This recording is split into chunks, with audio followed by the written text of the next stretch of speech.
Panorama Danau Rayo yang sangat mempesona, digenangi air sangat jernih sehingga dapat terlihat dasar danau tersebut, serta dikelilingi oleh rimbunnya pohon-pohon dan kicauan burung dan harumnya daun yang berada di pinggir danau. Danau Rayo berada di kawasan hutan lindung Kap Musi Rawas, tepatnya di desa Sungai Jernih Kec, Muara Rupit, Sumatera Selatan. Selain itu juga Danau Rayo mempunyai legenda dan kisah mistis yang dipercaya oleh penduduk asli setempat. Mengisahkan seorang pemuda tampan yang berasal dari negeri seberang, yang mengembara ke Pulau Sumatera, dari desa ke desa dan membantu untuk kemakmuran desa yang ia singgahi. Lalu pemuda itu kembali mengembara dengan tak tentu arah, dan pada akhirnya pemuda tampan itu singgah ke desa yang kaya raya serta makmur. Itulah desa Panggong Lamo yang sekarang menjadi desa Sungai Jernih. Pemuda tampan itu memutuskan untuk menetap di desa tersebut, dan mempunyai ibu angkat yaitu perempuan tua yang hidup sendirian, baik hati dan tinggal di rumah yang sederhana beda dengan rumah penduduk lainnya yang hidup berkecukupan. Perempuan tua itu sangat senang sekali karena mempunyai anak angkat yang selalu membantu pekerjaannya dalam menggarap sawah dan bertani serta mencari kayu bakar untuk memasak. Lalu penduduk setempat tahu kalau di rumah itu ada seorang pemuda tampan. Banyak gadis desa yang ingin sekali kenal dengan pemuda tampan itu, bahkan desa tetangga yang singgah ke rumah sederhana itu hanya untuk bertemu dengan pemuda pendatang tersebut.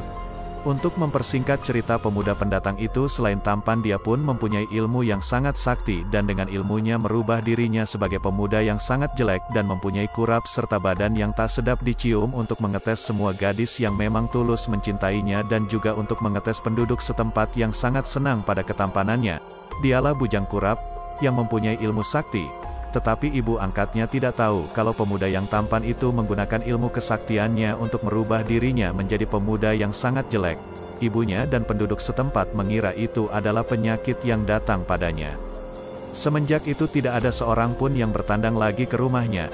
Bahkan penduduk menjauhi pemuda yang dipanggil bujang kurap itu dan menjauhi ibunya juga.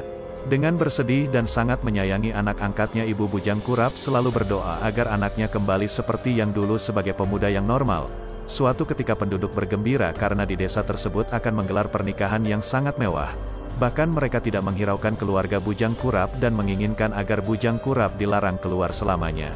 Dengan kesal, pemuda tampan yang menyamar sebagai bujang kurap itu pergi ke sebuah tempat untuk bertapa dan singgah ke sebuah bongkahan batu, untuk meminta petunjuk bujang kurap kuasa.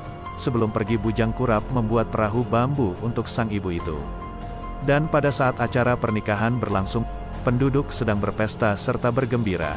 Datanglah bujang kurap untuk ikut memeriahkan acara pernikahan tersebut.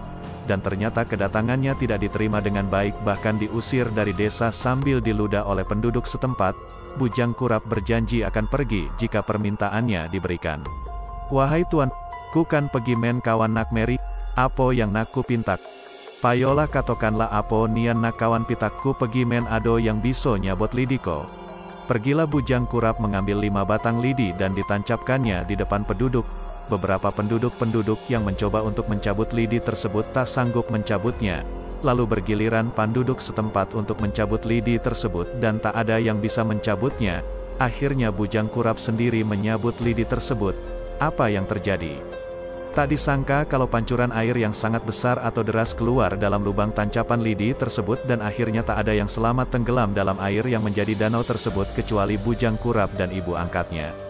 Dan bujang kurap pun kembali menjadi seorang pemuda tampan dan mohon maaf kepada ibunya serta meminta ibunya untuk tinggal di kampung tetangga, serta bujang kurap atau pemuda tampan itu berpamitan kepada ibunya serta memberikan beberapa keping emas.